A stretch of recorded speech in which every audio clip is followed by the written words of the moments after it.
Friends, myself Mewaram, class fourth, subject नैतिक शिक्षा अर्थात व्यक्तित्व विकास। इस पुस्तक का नाम है व्यक्तित्व विकास। इन्हीं सबको अपने व्यक्तित्व का विकास करना है।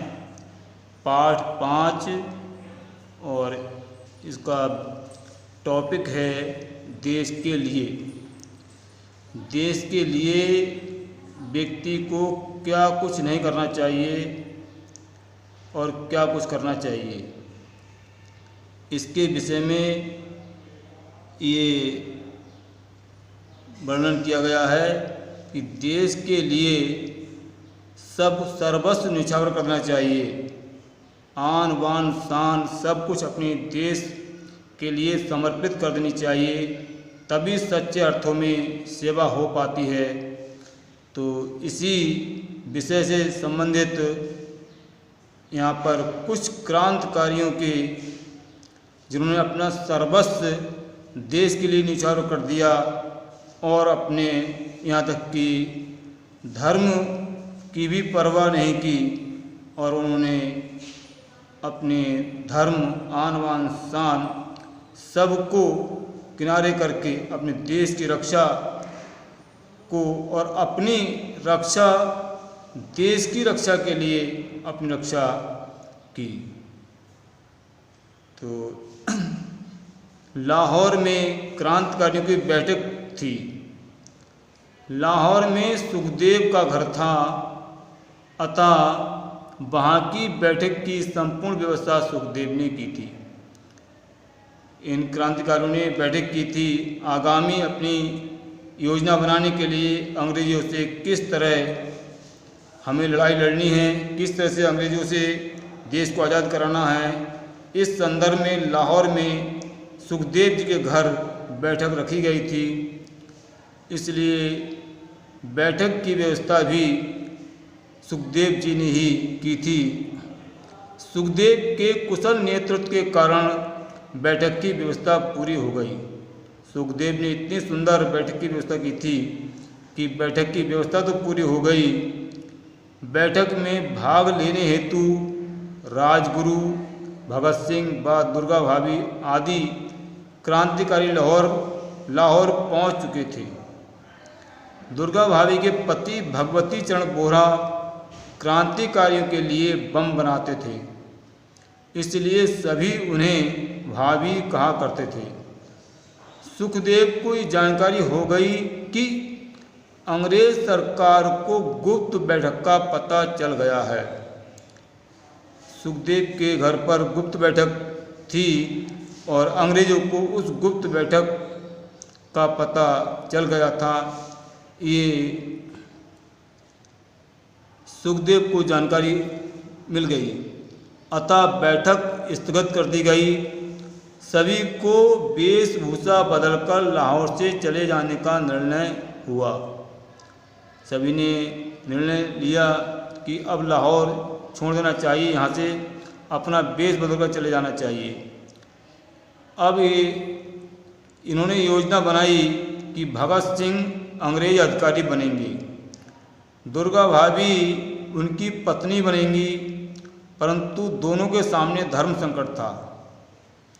धर्म संकट ये था कि भगत सिंह सिख थे, इसलिए उनके केस थे और केस कटवाना ये उनके धर्म के विरुद्ध था।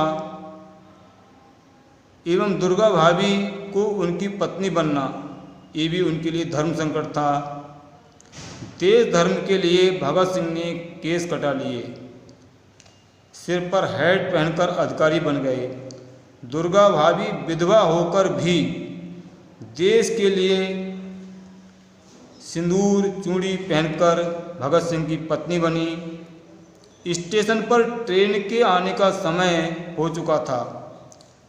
भगत सिंह हाथ में छड़ी लेकर आगे आगे चल रहे थे और दुर्गा भाभी उनके पीछे पीछे चल रही थीं। राजगुरु कुली के वेश में सामान उठाकर भाभी के पीछे चल रहे थे। स्टेशन को चारों ओर से पुलिस ने घेर लिया था कि यहाँ पर क्रांतिकारी आएँ और उनको ये पुलिस वाले पकड़ लें, अरेस्ट कर लें। इसलिए पुलिस ने स्टेशन को घेर रखा था। आने जाने वालों की जांच हो रही थी, इनमें कौन क्रांतिकारी है। भगत सिंह को ऑफिसर समझकर सिपाही ने जाने दिया और दुर्गा भाभी को उनकी पत्नी समझकर जाने दिया।